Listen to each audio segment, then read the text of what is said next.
Narinig niyo ba ako? Let's start na, guys. 1, 2, 3. This is What's up? What's Popping? Hey everyone, I am Angel Torres. And I'm Sita Valenzuela. Hoy, balita ko may panibagong naka-cancel na naman. Talaga ba? Idaan natin yan sa Madaling U-Sapan. So alam natin lahat, with the ongoing pandemic, people are now dependent on the internet and social media such as Facebook, Twitter, and more. So we all use these applications for information and entertainment. And other than that, we have been using this as a place to advocate for positive change, making it the main avenue for what we all know as cancel culture. The term cancel culture is often used in online movements that call for a mass withdrawal of support for public figures and companies after having said or done something offensive to the general public. And this can either root back from years ago or something that just happened minutes ago. So let's find out if this is actually effective for the improvement of a person. But before we talk more about cancel culture, let us welcome our guests for today's episode. Para samahan tayo, andito sina Miss Sofia, Roselio, and Miki Santos. So hello guys, it's Miki here, 17 years old, born in the year of the horse, and currently studying in the University of Santo Tomas. And I know malaki ang possibility na mag-cancel ako, pero sana wag naman. Pero hindi ako kumakain ng balot, and hindi ako ganoon ka-familiar sa kanta ng mga famous na banda dito sa Pilipinas, tulad ng Parokya ni Edgar and ng Eraserhead. So yeah. Hi! Hi guys, it's Pia again. I'm 18, a Sagittarius, at kahit archer yun, I'm an incoming freshman at the Ateneo de Manila University. And feeling ko naman sana hindi ako ma-cancel for looking for some extra flavor every time I eat pork. Kasi naglalagay ako lagi ng kalamansi, pero hindi sa ulam kundi sa kanin. Bago yan, ngayon ko lang narinig yun. Grabe sa So, kanin. parang familiar yung guests natin as to what cancel culture is. So, para sa inyo ba, what is cancel culture?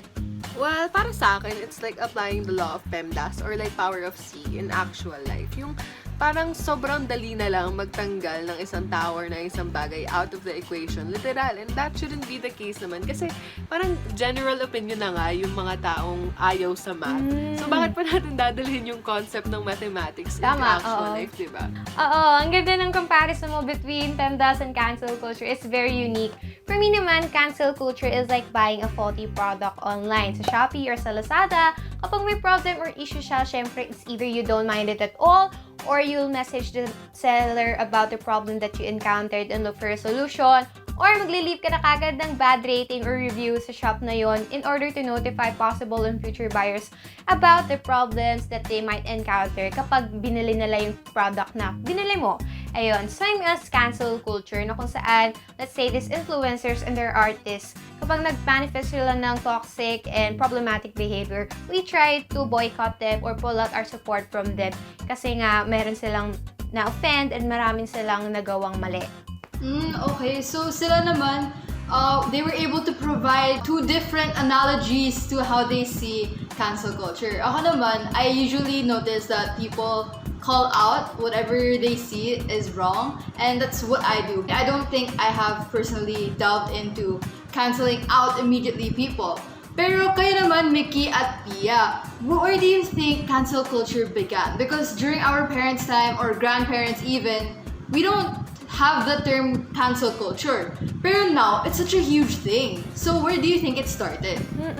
Actually, looking back, buti na tanong mo yan. I think una pa lang talaga, meron ng canceling na nagaganap. Siguro, there's no proper term for it yet or yung cancel culture.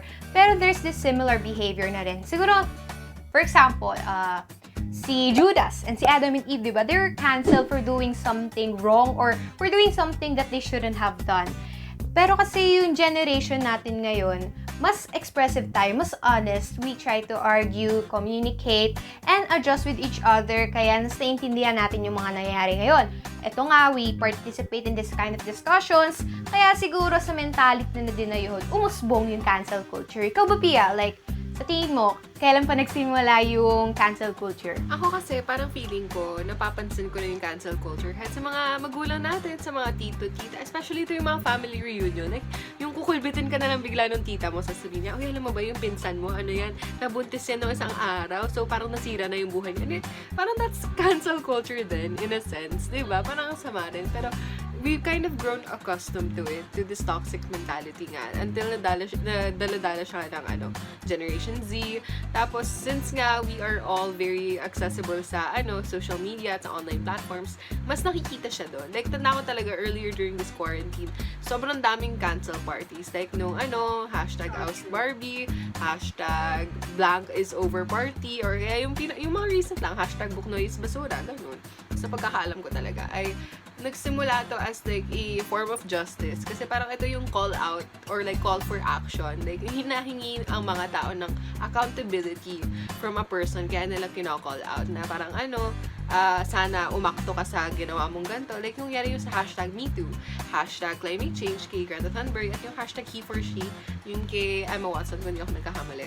So tama yun, because that is basically how it really started naman. We wanted justice, and that is good. It's a good basis. However, as cancel culture went on, we started simply canceling people, and we don't even do research about it. And that's where the whole bandwagoning comes in, and that's where nako-question na yung effectiveness ng cancel culture. So, to you guys, why do you think people still take part in cancel culture?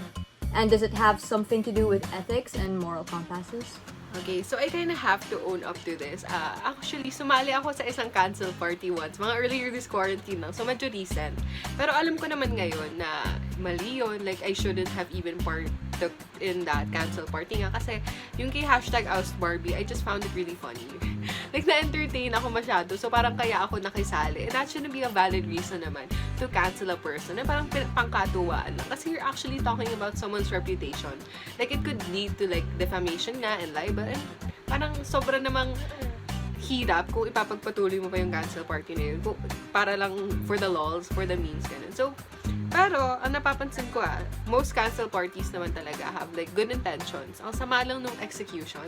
Like, nagkakagulo kasi kung paano siya to ginagawa. So, buti na lang, may nabasa ako from like Danilo Arao. He's a professor sa Department of Journalism in UP Diliman. Kung saan parang gumawa siya ng parang public shaming ethics. Diba? Pasok na pasok sa tanong ni Angel. Parang sabi kasi ni Danilo Arao dun ay, you have to criticize the action, not the person. Kasi dyan tayo nalalabuan Like, kailangan natin idiin na ang mali ay yung pagkakamali. Like, may pagkakamali yung tao. Hindi yung tao yung pagkakamali. We have to differentiate that para din malaman ng tao kung ano yung pwede niya pagawin. Ayun. So, sunod naman ay yung analyze the institution daw or the system, culture, and tradition of the person you've called out. Like, kunyari ako, I'm from Batangas kasi, tas yung stereotype namin ay lagi daw kami galit. Yung boses daw namin lagi galit kasi malakas. Like, madiin din. So, parang ang naiisip ng mga tao right now, even yung viewers dito, baka akala nila sinisigawan ko si Angel sa pagsagot ko dito when this is my natural voice naman talaga. Diba, Angel? So, parang, kailangan kasi natin i-analyze nga at intindihin yung kung saan nanggaling yung mga tao. Kasi the lack of this could lead to misunderstandings talaga. Kaya, we should all know where we come from. Like, yung nga, you have to analyze the institution, system, culture, and tradition as you call out the action. Tapos daw, yung third ay, make sure your criticism is constructive, not destructive. Ayan kasi yung nakikita kong mali sa mga cancel parties talaga. Like, nadating tayo sa ad hominem fallacy, kung saan ang inaatake natin ay yung person, hindi yung problem. Going back to the first step nga, parang you have to criticize the action, not the person. Kasi the person naman isn't the personified version of their mistake. They can learn pa naman. Parang pwede pa naman natin sila i-guide na mag-grow. Pwede natin sila i-educate. Hindi naman sila parang mapapatigil lang dun sa pagkakamali nila. And that's why we should learn to be more constructive talaga, hindi destructive. And the last step ay yung focus on the rich and powerful. Ayan. Siyempre, kailangan natin isipin, itong mga rich and powerful, sila yung may biggest influence sa masa talaga. Like, kunyari, ang isang sikat na tao, pag gumawa siya nitong pagkakamali at hindi niya inamin na mali ito, baka may mga sumunod pa sa kanya. Since iisipin nila na, ginawa naman to ni ganito, so I think it's pwede naman na gawin ko rin. Diba? Gets nyo yun? So, parang, people have to own up to their influence talaga, na alam nila kung mali yun, sabihin nila sa ibang tao na mali to, para hindi rin gawin ng ibang tao. Kasi it leads to like a domino effect of bad influence, and we're really trying to avoid more mistakes like that nga. Kaya we're calling them out. Oo, totoo. At saka kasi, di ba, when you cancel someone, there's really no rules or formats, laws, or procedures that would support cancel culture. Siguro, if you were to partake in cancel culture, it would be best to use what Pia said as a guide. And then, kung ikaw naman, kung influencers ka naman, you have this responsibility for what your viewers see and hear. And saka, yun nga, kung magpaparty ka sa cancel culture, make sure that you use it with the right mindset, which is to grow and learn from our mistakes. Wala siya nadudulot na maganda if cancel culture is abused and used with the wrong intentions. Ayun nga, if they continue to show these patterns, yung mga kung saan na-cancel na sila dati, they stop for a moment, and then, ayun, they're back again to creating different contents and videos para sa kanilang mga followers, then I think nagkakaroon ng toxic pattern or ng toxic behavior sa part nila. Kasi hindi nila nare-realize yung maling nagagawa nila. Kapag they're really, parang, ano na sila, they're confident enough kasi alam nilang meron pa rin susuporta sa kanila kapag things go downhill or kung ano man if things go downhill nga, ayun. Example, yung sila Sander Ford, sila Daryl Yap, and even DJ Lunyo, kahit na marami na silang nagagawang mali or marami na silang na-offend na viewers and audience, marami pa rin sumusuporta sa kanila. Kaya nga minsan nagtataka na rin ako sa effectiveness ng cancel culture, di ba? Like, there's this conflict of art and artist. Sakto na nabanggit mo yan kasi I'm actually in a sticky situation pagdating sa ganyan. Kasi I'm a big Rihanna fan. Like, I love all that she puts out. Like, her music, her movies, diba? Like, sobrang lang kahanga-hanga talaga ni Rihanna. So, I really do love her. Kaso ang problema dun, since I really do have a broad music taste, I can't deny na I actually like Chris Brown's music. Pero I want to highlight na I like his music, ha. Kasi, yun nga, parang ang daming na-off pagdating sa like interest kong yun kasi they do have a controversy. So parang yun nga, there was domestic abuse in both sides. So parang ang hirap daw na bakit ako fan ng both. Para kasi sa akin, I really do believe in like condemning the sin but not the sinner. Like kasi you can't deny naman na the person is talented, na the person is good in dancing and producing and creating good songs and good content. So parang ang hirap naman na i-boycott yun lahat. Kasi maganda naman eh. It's like I'm supporting the artwork, not the artist, kumbaga. And siguro in a local sense, pwede ko siya i-compare kay Juan Luna, the really great like Filipino painter. Like kilalang kilala siya, lalo na ng mga senior high school dyan, yung mga contemporary Philippine arts of the regions. Ayan, magagamit yung si Juan Luna. Kaso ang problema kasi doon, Juan Luna actually does have some controversy din. Like, he actually killed his wife out of jealousy. So, parang like, isa rin yun sa example ng biggest art versus artist na, controversy. Kasi nga, he did do that, but he has made great art. So, parang ang hirap din ng standpoint ko sa part na yun. Tapos, siguro kasi, ang hirap kasi nung cancel culture eh. Parang ako, nahihirapan ako. Like, isipin nyo yung issue ni Johnny Depp. Parang kasi, anong nangyari kay Johnny Depp ay, he got blackballed dun sa entertainment industry kasi with his then wife noon, which was Amber Heard, nagkaroon siya ng domestic abuse allegations. Ang hirap kasi noon for Johnny Depp kasi nung time na yon, he was releasing a film, Alice Through the Looking Glass, kung hindi ako nagkakamali. And I've actually watched that film. Like, nagandahan ako. Ang maganda kasi talaga siya. Pero sa alam ko kasi, it didn't hit the box office well. Like, hindi siya pumatok, hindi siya sumikat. Dahil kasabayan niya yung peak ng issue ni Johnny Depp. So, ang hirap nun na naapektuhan yung career niya. Tapos, ang even sadder, ay parang only recently lang lumabas na ang totoo pala, siya yung naabuso ni Amber Heard. So, parang ang hirap ng parang double kill, kumbaga, na ako pala yung biktima nitong lahat, tapos yung career ko pa yung pumalya. Parang ang hirap nun. Kasi ako personally, kung ako yun, hindi ko yung kakayanan. Like, some issues blew up too much na kung saan nagiging toxic na talaga siya, wala na siya nadudulot na maganda. And then, wala na talagang positive. And then, some who partake in cancel culture, nagiging, sila talaga yung, na kung saan grabe, na kung nagsisend na sila ng insults, death threats, not just to the person being canceled, but also to their friends and family. Kaya naman, it's very scary to base or assume something that is not backed up with research, diba? We did our part na we spread awareness of what this person did, kung ano yung nagawa niyang mistake, and then siguro nasa followers na nila yun kung they'll stick to them and show their support for that particular artist, and wala na sa atin yung decision na yun. We've actually did our part, we educated them, and that's it. Sa kanila na talaga yun. Yes, I feel like the effects of cancel culture is like a two-way street. So either the artist could or influencer could rebrand themselves, or they could suffer the consequences of their actions. And from here, I feel like it's more important, and we should emphasize this talaga, na we should educate them. Like, where did they go wrong? What did they say wrong? And we should inform them na, okay, you can do better than this next time. Allow them to give them space to learn from their mistakes and to grow from there.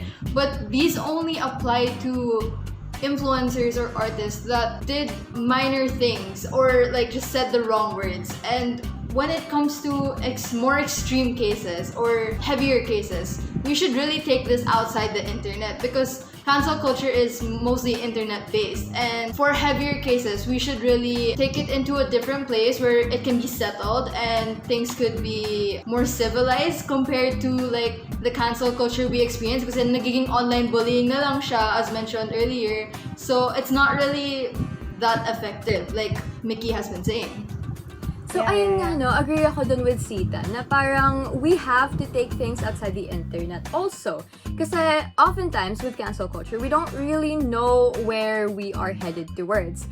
Kasi ayun nga, it's dependent on the weight of the situation. If the situation is a bit lightweight, yes, madadaan siya sa education. And oftentimes, we have to bring it to the authorities where they can actually hold people accountable for the actions that they've done. Kasi may mga nangyayari na very inexcusable. And in the Philippines, very much familiar tayo dito. There have been a lot of injustices that's been done to people here. Some of the people that experienced injustice are Kian de los Santos and Winston Ragos. They've underwent police brutality. And that is something that is very heavy. So, parang dapat hindi lang siya pinapadaan ng ganun-ganun lang, and we really have to make them accountable nga for what they've done. So, ikaw, Sita, may alam ka pa ba na gusto mong i-share? Yeah, I don't think cancel culture is enough for these people. They have to face their consequences. For example, one of the biggest movements that originated from cancel culture was the Me Too movement. And in here, an example is Woody Allen, who is a director. He had this incident with his daughter who experienced sexual abuse, thus the Me Too movement. There are so many local favorite household personalities, such as Tito Soto and his case with Pepsi Paloma. Like, those are the type of people who we can't just cancel them. They have to face certain consequences, and they have to face certain repercussions. Because in cancel culture, I feel like this only applies talaga to minor cases lang eh. Hindi lang yung this certain, yung mga police brutality and sexual abuse and more. So, for you guys, do you think cancel culture should still be a thing? Para sa akin talaga na ang na-realize ko throughout this whole discourse and discussion natin ay the only thing we should cancel right now is cancel culture itself. Ayun. Oh, yes, totoo. That's so period. Oo, like, engaging this type of discussions, I was able to view cancel culture from different perspective, na kung saan nakikita talaga natin that cancel culture is not that effective, and we should promote growth and acceptance, not cancellation. Dahil hindi naman tayo perfect, and we shouldn't be the ones to judge each other people's morality, and we're still in progress, and that's why I think canceling someone is not the basis or is not the thing that you should partake in, ganun. Kaya, ayun. Yeah, I think one thing that we should really take into consideration with everything that we mentioned is what Pia said, yung criticize the action and not the person. Because those are two different things. So we should remember that. And there we have it, guys. We now know a bit more about cancel culture. We were able to delve deeper into this topic. And we hope you guys were able to take a few things from this discussion. Again, we would like to thank our guests, Miss Sofia Roselio and Vicky Santos, for joining us here. Bye-bye! Thank you guys you, for having guys. us. It was fun. Ayun, thank you so much. So to our viewers naman kayo guys, where do you stand on cancel culture? We'd love to hear from you, so leave your comments down below. The best answer will be featured on the next episode of Madaling U-Sapan. At abangan nyo ang susunod na Twitter poll where you can vote for the next topic you'd like to hear more about from us. On that note, do follow us on our social media accounts so that you can stay in the loop at sa ating mga usapan. Again, this has been Angel Torres.